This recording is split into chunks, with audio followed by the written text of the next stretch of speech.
Sinners is now the 5th highest grossing domestic horror film of all time. Having passed $200 million domestic this past weekend, it actually passed A Quiet Place for 5th on the list. Next up on the list is just a little film called The Exorcist.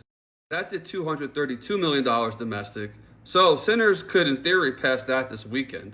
After that, you're talking about Spielberg, because now you're talking about Jaws at $260 million, which I think Sinners can do. And then, if you look at my post yesterday, if it passes $300 million domestic, then you're talking about passing M. Night Shyamalan's masterpiece, The Sixth Sense, at $293 million.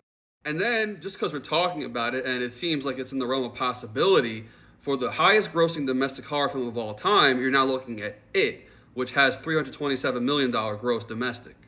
Yesterday, I saw the New York Times say that the box office estimate for Sinners is $330 million globally, and I think that is completely incorrect.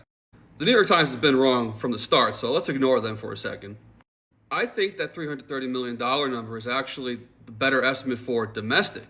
If you look at the drop-off, there has been an astoundingly little drop-off. And also, you have to remember, Sinners dropped out of IMAX for Thunderbolts.